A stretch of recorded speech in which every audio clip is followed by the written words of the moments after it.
outstanding teen, and I'm here to talk to you about Reilly's Rules, A Healthy Mind, A Healthy Body. I developed Reilly's Rules because as a young girl, I had terrible eating habits. Even though I was a dancer and I was exercising every day, I still would stand in the back of the class and look at myself in the mirror and compare myself to all the tiny ballerinas that were oh so cute and petite. I was a good dancer, but I didn't feel good about myself. I hated what I saw in the mirror.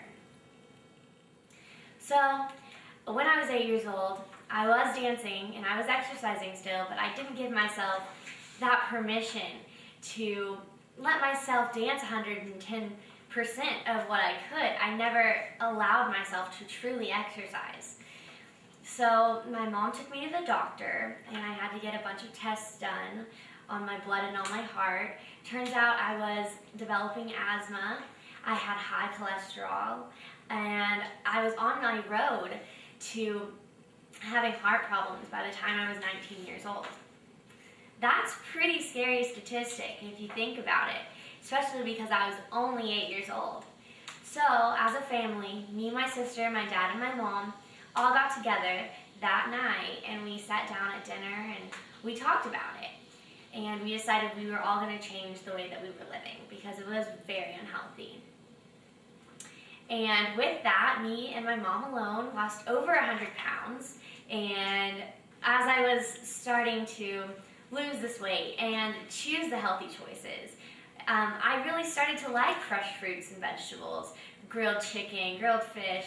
I loved sushi. I was trying new things. I was getting more excited about food, and also I had more energy and more stamina to dance.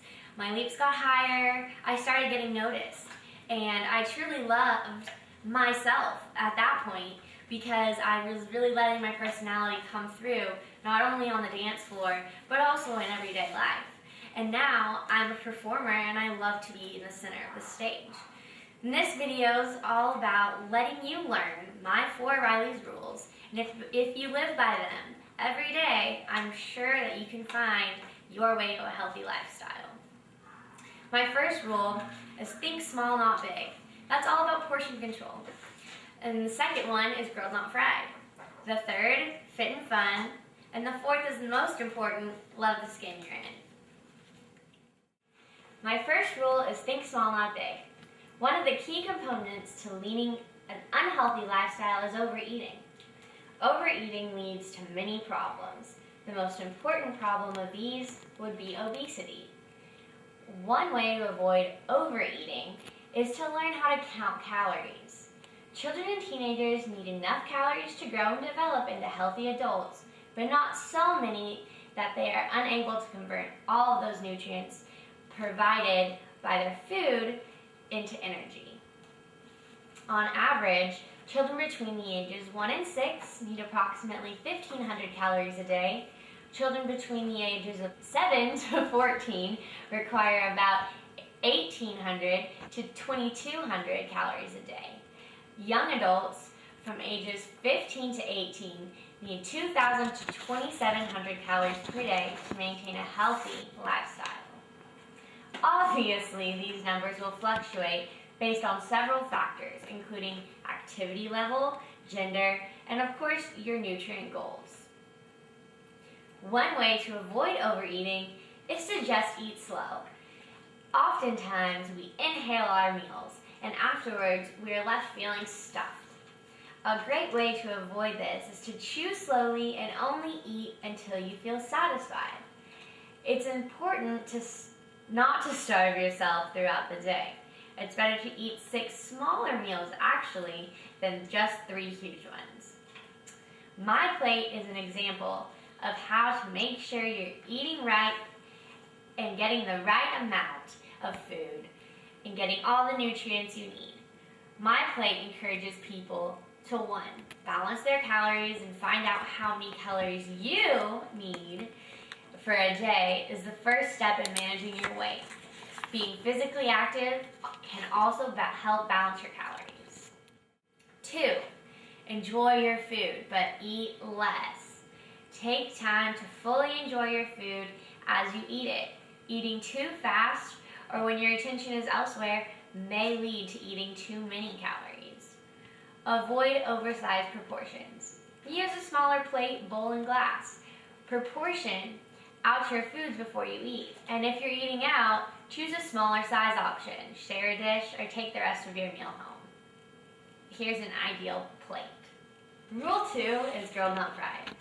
This rule is all about making healthy choices when you're deciding on what foods you're going to put into your body. Our bodies are like cars.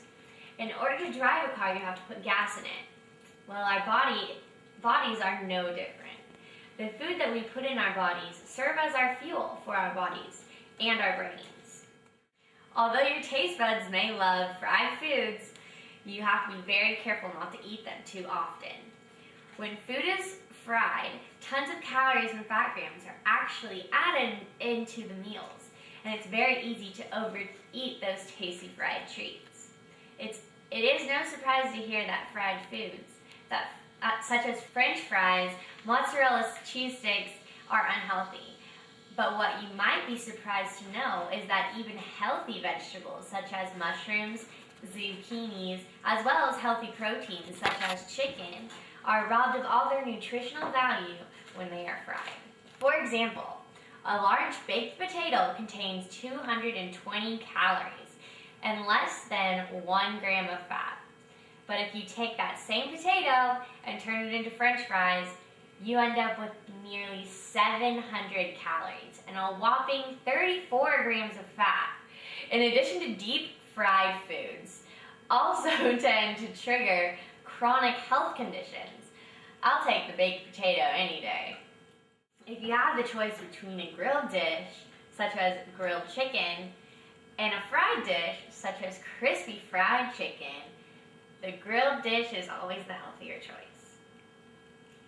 Here is my plate, and it's a very healthy plate because right here I have grilled chicken, the right amount of proportion for my nutrition goals, my fresh fruit, and my fresh vegetables, all my favorite things. The third rule is fit and fun. I found that one of the most common misconceptions about being healthy is that you have to spend hours and hours in the gym running on a treadmill or lifting weights. However, this is so far from the truth. I've found that the best way to become fit is to find a way to turn your hobby into a healthy hobby. For example, if you love to read books, then you can incorporate that into physical activity, into reading by acting out the story as you go along. If you have a great imagination and you love to create things, then you can build an obstacle course in the basement of your garage on a rainy day. You can turn a boring Saturday night into a fit and fun night by playing a game of flashlight tag with a group of your best friends. Some of these other ideas include going to the park, hula hooping, walking your dog, joining a swim team, going on a hike, maybe even riding your bike, playing kickball, baseball, basketball, maybe a game of tag, riding your skateboard, or rollerblading. The possibilities are endless. There's always a way to turn your favorite activity into a fitness routine. Although you may not realize it, the health benefits from being active are remarkable. The less time you spend on the couch, the healthier you'll be. The fourth rule is love the skin you're in. This is my most important rule because this rule has nothing to do with calories, fat grams, proportions, or exercise. This rule is all about you and learning how to love yourself for who you are. This rule is the most important rule because in order to make healthy choices, which lead to a healthy body, you must first have a healthy mind. As an overweight child, I struggled with health issues, but more importantly, I struggled with self-esteem issues. When I was that young girl in the back of the classroom looking in that mirror, the one thing that really kept me going is that I found something I truly loved about myself.